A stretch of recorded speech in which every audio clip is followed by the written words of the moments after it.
ये नया डिस्क्लेमर है। इस शो में दिखाई जाने वाली खबरें पुरानी हो सकती हैं, पर जोक सारे के सारे नए हैं। शो का हर जोक हंसाने की भावना से प्रेरित है, लेकिन इस शो को देखने वालों से हमारी रिक्वेस्ट है कि शो देखने से पहले अपना ब्लड, यूरिन और हर तरीके का टेस्ट करा लें। हम नहीं चाहते कि शो में हंसते हंसते अगर आप बेहोश हो जाएं तो आपके घर वाले हमको दोष दें। शो के दौरान आप ताली बजाने के बहाने मच्छर भी मार सकते हैं और मच्छर मारने के बहाने ताली भी बजा सकते हैं। बाकी अगर शो के दौरान आपको अंदर से कोई सुझाव देने का बहुत ज्यादा मन करे तो प्लीज, मैंने 100 बार कहा है, एक बार फिर कहूंगा कि उस सुझाव को अपने पास ही रखें। हमें ज्ञान न दें, हम बहुत ज्ञानी हैं।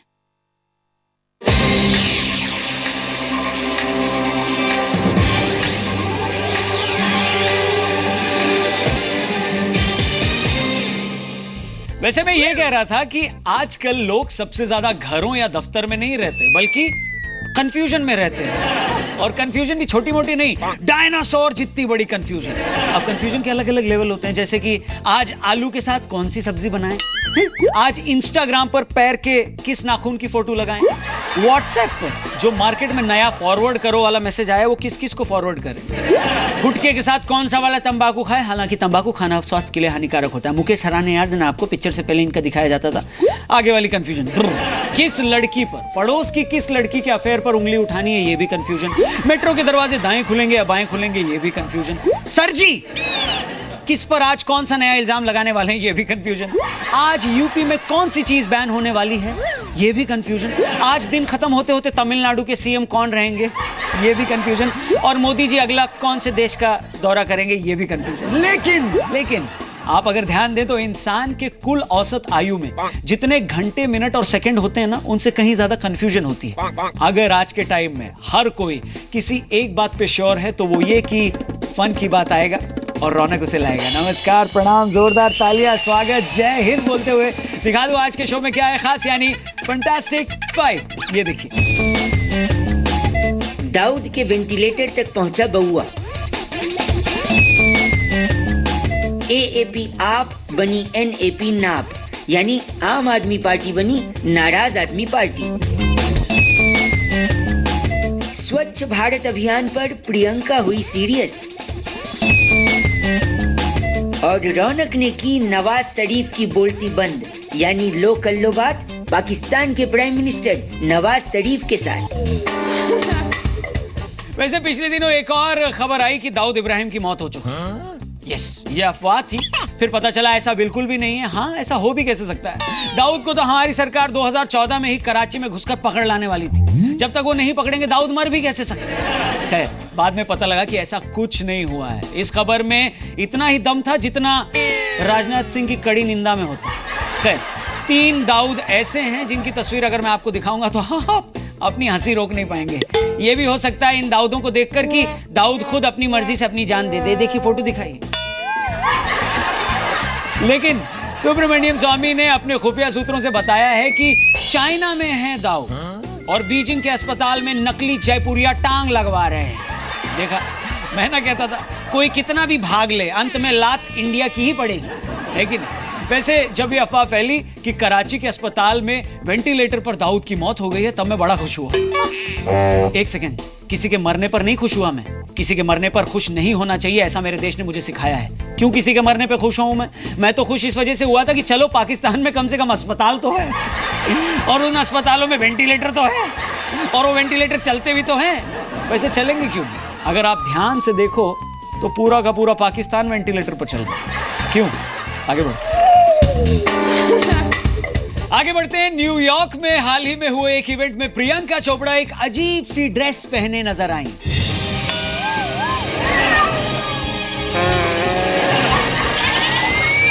आपको ये ड्रेस अजीब लग रही होगी, मुझे तो इस इवेंट का नाम ही अजीब लग रहा है। खैर, प्रियंका जी की जो ड्रेस थी वो ये साबित करती थी कि वो मुंबई फिल्मों से होते हुए हॉलीवुड गई। क्यों? क्योंकि उनकी ड्रेस और मुंबई पुलिस की वर्दी के कलर में थोड़ा बहुत ही अंतर था। मतलब ये प्रियंका की ड्रेस और ये मुंबई पुलिस की। वैसे हमें इनकी ड्रेस देखकर इतना चौंकना नहीं चाहिए। क्यों? आपने प्रियंका चोपड़ा का वो ऐड देखा है ना, दिल बड़ा तो तू बड़ा। अब बताइए, दिल बड़ा होगा तो तू बड़ा यानी आदमी बड़ा होगा, और अगर आदमी बड़ा होगा तो इतनी बड़ी ड्रेस नहीं पहनेगा क्या? बात कर। वैसे इस ड्रेस को देखने के बाद किए गए एक सर्वे में, जिसमें मेरे अलावा और किसी ने भाग नहीं लिया था, इस सर्वे में 95% भारतीयों ने यह माना है कि प्रियंका अगर इस ड्रेस को पहनकर भारत में घूमे तो मोदी जी के स्वच्छ भारत मिशन में उन्हें 98% तक की सफलता मिल सकती है। खैर, प्रियंका चोपड़ा की ये ड्रेस इतनी बड़ी है कि वो चाहे तो अपनी अगली फिल्म इसी पर्दे पर रिलीज करा सकती है। वैसे ये ड्रेस हमारी मम्मी की उम्र की महिलाओं को भी बड़ी पसंद आ रही है।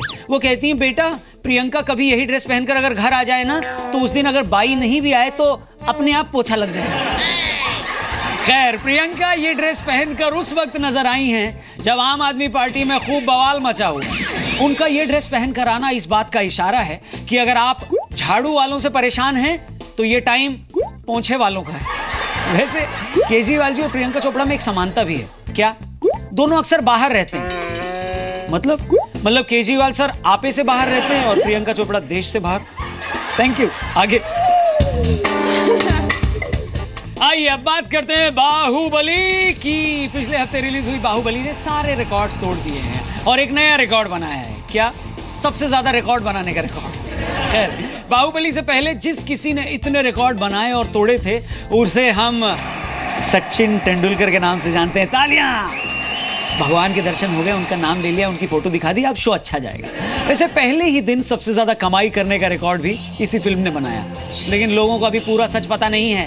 पहले दिन सबसे ज्यादा कमाई करने में प्राइवेट स्कूल और कॉलेजेस अब भी बाहुबली से आगे चल रहे हैं। योगी जी, यूपी के स्कूलों का बड़ा खराब हाल है, प्लीज कुछ करिए। खैर, वापस पिक्चर पे आता हूँ और आपको बताता हूँ कि इस फिल्म की रिलीज से पहले लोग एक ही सवाल पूछ रहे थे कि कटप्पा ने बाहुबली को क्यों मारा। लेकिन फिल्म देखने के बाद लोगों के सवाल बदल गए और नया सवाल ये है कि आखिर भल्लाल देव की बीवी कौन है। वैसे पूरे देश में ये फिल्म 9000 स्क्रीन्स पर रिलीज हुई। मतलब आप समझते हैं, अगर सारी स्क्रीन्स को एक के बगल एक लगा दिया जाए तो इसके नीचे 2 माहिष्मती समा सकते हैं। वैसे माहिष्मती से याद आया, अगर आपने फिल्म देखी होगी तो एक चीज आपको पता चली होगी कि बाहुबली से पहले वहां पर बहन मायावती का शासन था। कैसे? भरोसा नहीं हो रहा है? ये सबूत में दिखा रहा हूं, देखो। अब आप ही बताओ, इतना बड़ा हाथी बहन जी के अलावा कौन बनवा सकता है वहां पे? खैर, मजाक से हटकर फिर से फिल्म की बात करता हूँ। फिल्म को लेकर इतना क्रेज था कि इसे देखने के लिए चार्टर्ड प्लेन से बांग्लादेश से 40 लोग हिंदुस्तान आए। चलो अच्छा है, कुछ बांग्लादेशी सही रास्ते से हिंदुस्तान आए तो ये देख क्या चलता। तालियां इनके लिए। वैसे फिल्म आई, लोगों को अच्छी भी लगी। बाहुबली ने कटप्पा को क्यों मारा ये पता भी चल गया। फिल्म हिट भी हो गई, कमाते जा रही है ये फिल्म बहुत ज्यादा। इस फिल्म ने सबको अपना फैन बना लिया। आगे आना। अब बात करते हैं आम आदमी पार्टी में हो रहे झगड़े की। इस पार्टी में झगड़ा उसी स्पीड से बढ़ रहा है जिस स्पीड से ये पार्टी चुनाव हार रही है। मतलब गोवा हारे, पंजाब हारे, एमसीडी हारे, इतना हारे हैं कि अब अगर हफ्ते भर लड़े नहीं और हारे नहीं तो इन्हें चैन ही नहीं पड़ता। अब कोई इतनी फुर्सत में है नहीं कि हर महीने नए स्टेट में नया इलेक्शन करवा दे, इसलिए ये लोग अब आपस में लड़ लेते हैं। इन सब के बीच कुमार विश्वास मीडिया के सामने आए और इमोशनल हो गए। देखिए, मैं एक दिन में निर्णय ले लूंगा और मसला देश का होगा तो बोलूंगा। अब भैया ये तो हाल है इस पार्टी का। मतलब बंदे को टिकट और पद तो आप देते नहीं हो, रुला अलग देते हो। अब आम आदमी पार्टी की लड़ाई इतनी कॉम्प्लिकेटेड है कि वो समझाते हुए मेरे पसीने छूट जाने वाले हैं और आप लोग भी इतने ज्यादा कंफ्यूज हो जाओगे ना ये सुनते हुए। अब मैं आपको एक चार्ट के जरिए दिखाता हूं कौन कौन किससे इस पार्टी में नाराज चल रहा है। सबसे पहले अरविंद केजरीवाल जी ज्यादातर लोगों से सर नाराज चल रहे हैं, जैसे मनीष सिसोदिया से नाराज चल रहे हैं, कुमार विश्वास से नाराज चल रहे हैं, कपिल मिश्रा से, अलका लांबा से, अमानतुल्लाह से नाराज चल रहे हैं। चुनाव आयोग से तो आपको पता ही अरविंद जी नाराज चल रहे हैं, बीजेपी से, पंजाब से, गोवा से और ईवीएम से भी ये नाराज चल रहे हैं।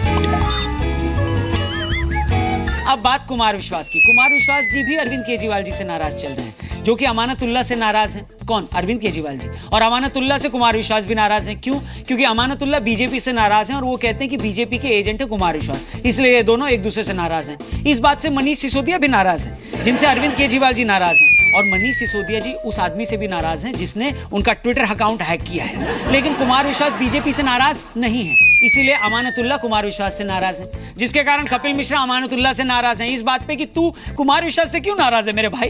वहीं संजय सिंह और आशुतोष भी नाराज चल रहे हैं, लेकिन आपस में किसी से नहीं। वो इस बात से नाराज है कि पार्टी में बाकी के लोग एक दूसरे से नाराज क्यों हैं।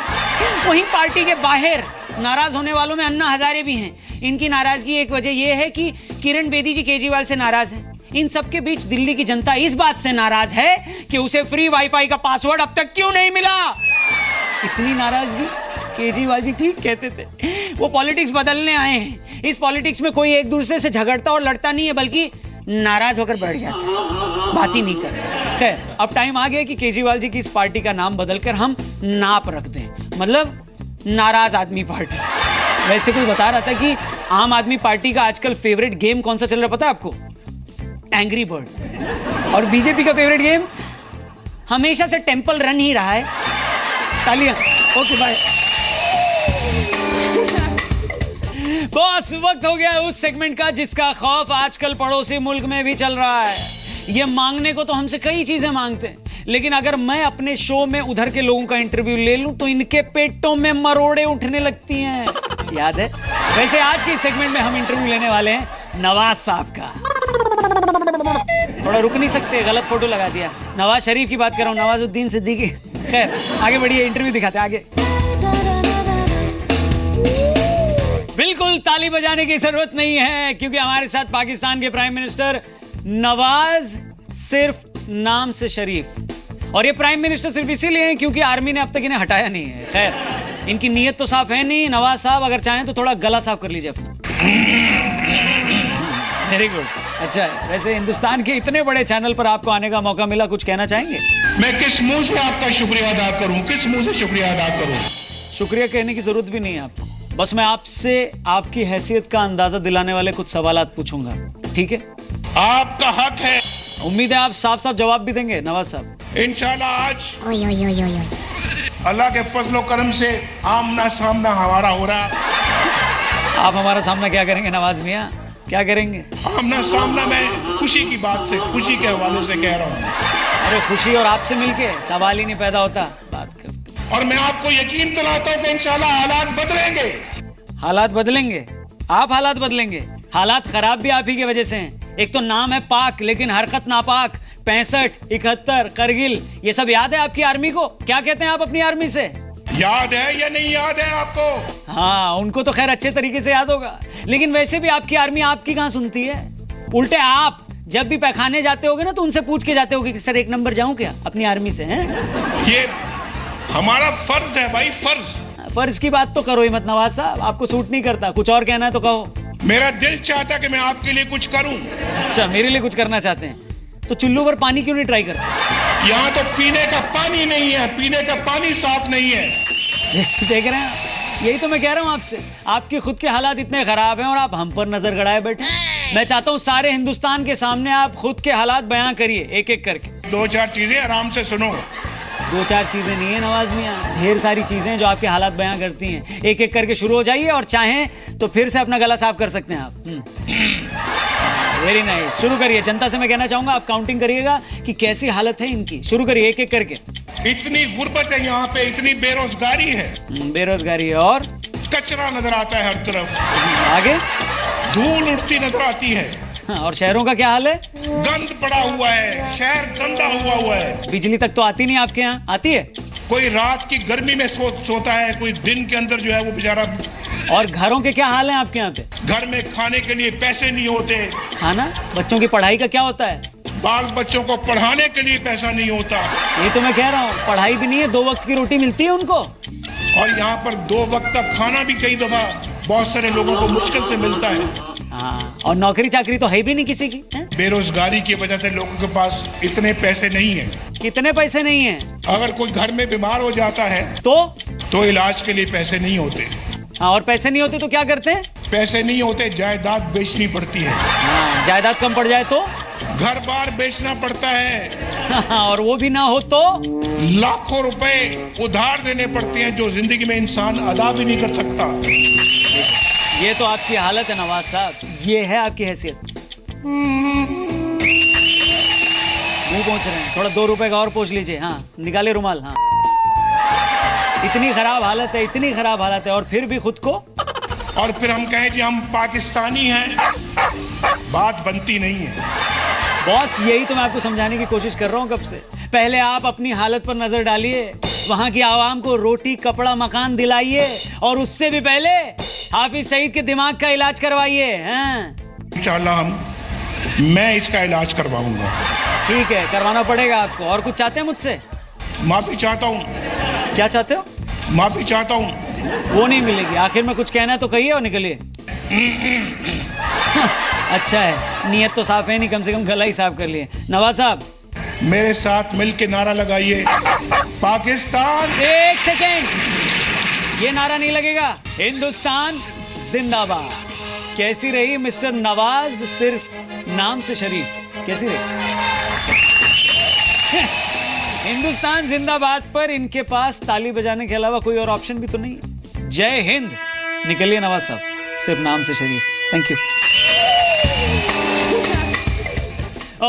Thank you very much. Show को पूरा देखने के लिए, शो के बारे में या मेरे बारे में कोई कमेंट है तो ये मेरा ट्विटर हैंडल, पीछे पीछे इंस्टाग्राम की आईडी भी आ रही है। और हाँ, आप में से बहुत सारे लोग घर पे देख रहे हैं या दफ्तर में देख रहे हैं या मोबाइल पे देख रहे हैं, उन सब के लिए कुछ कहना चाहूंगा और वही कह के मैं निकल जाऊंगा कि आपने देखा होगा मेरा शो बैठ के या लेट कर। आपने जरूर देखा होगा मेरा शो बैठ के या लेट कर, इसलिए मैं कह रहा हूं गधे पर बैठना आपके और आपसे ज्यादा गधे के लिए हानिकारक हो सकता है। इसलिए फन की बात देखते रहिए, वो लाभदायक सभी के लिए होगा, गधे के लिए भी। खैर, अपना ख्याल रखिए। फिर से मिलते हैं अगले एपिसोड में। रौनक को दीजिए इजाजत। Love you, take care, bye bye and जय हिंद।